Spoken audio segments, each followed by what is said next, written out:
Well, today we're in Rome. We've made it all the way to Rome as we follow the footsteps of Paul. We've gone from Crete and sailed through the Messina Canal, and we've made our way up to the city of Rome. We've spent a couple days touring here, and we've seen some amazing sights.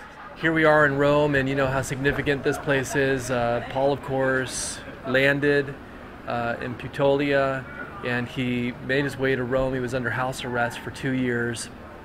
During that time, you know, Paul was not a man to waste time, and I can only imagine, as busy as he was and as active as he was and as much of a visionary as the Apostle Paul was, how much of a struggle it would have been to be under house arrest. And you know, I've mentioned this a lot on Sunday morning as we're working our way through the book of Acts, that when Paul came into a particular village or a city, the first place he went to was the synagogue.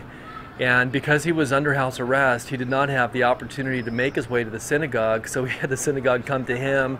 He called for the elders of the Jews who were in Rome, and at the end of Acts in chapter 28, he proclaims to them his innocence, and then their response to him is that they're not even aware of the situation that had arisen with the Apostle Paul 2 years ago, or 2 years earlier in the city of Jerusalem, when Paul had been in the temple, and there had been that uprising because he was sharing the message of the gospel, and he had been talking about how ultimately the gospel had been made available to the Gentiles.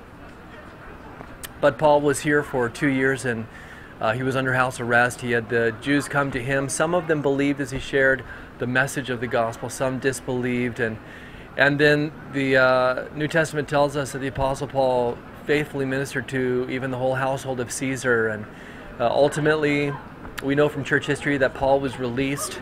What Paul did for the next 2 years we're not necessarily able to determine definitively, but his disciple Clement actually said that he went as far west as was possible, which means that Paul maybe even brought the gospel of Jesus Christ to Spain, modern day Spain. At any rate, he was rearrested again, and and ultimately he was tried by Nero, who was Caesar at the time. And we're standing right now in the Coliseum, which, you know, everybody knows the Coliseum. If you've seen pictures of the Coliseum, we've got some video footage of the Coliseum, I think that will bless you. But Nero was a man who was completely infatuated with himself. He was interested in the world worshiping him. He had plans to really redesign the whole city of Rome. During the Great Fire of Rome in 64 AD, some scholars believe that that fire was set by Nero himself, and his ultimate desire was to have a fire wipe the whole city out so he could rebuild it from the ruins and have the city dedicated to himself, with a temple in the center, with an idol dedicated to him that people from all over the world could come and worship. And then, you know, of course, we know from church history that what Nero ultimately did is he blamed the fire that he started, most likely.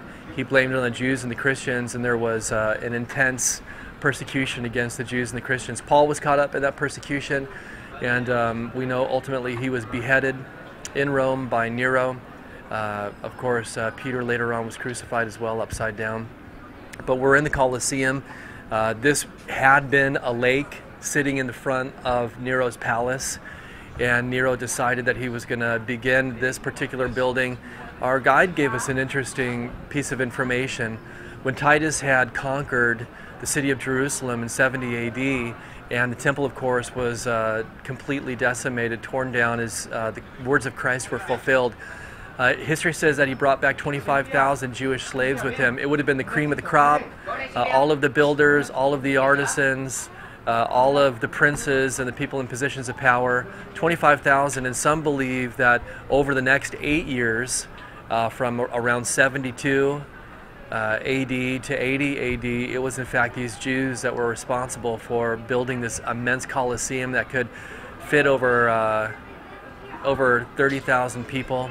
And as you'll see from some of the footage here, it was all geared towards personal entertainment. Later on in church history, we know as the persecution against Christians grew that there were believers, men and women, children, whole families that were brought into the midst of this Coliseum. And, you know, in an effort to force them to recant their faith in Jesus Christ, Gladiators were unleashed upon them as they were defenseless. Wild animals were unleashed upon them. Church history also tells us that in the midst of their persecution, some of them, in the midst of being torn apart by wild animals, they were singing songs and hymns of praise to God. And while many in the audience were just bloodthirsty, right? They came to see someone torn apart, and the more blood, the better.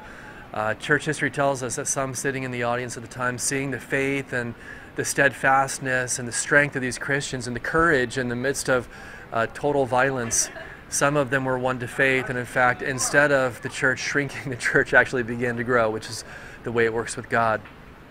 So in some ways, just as we were in the catacombs, the burial grounds of Christians yesterday, some 500,000 Christians buried underground, this in a way is a cemetery as well, and it reminds us of the faithfulness of Christians who've gone before us.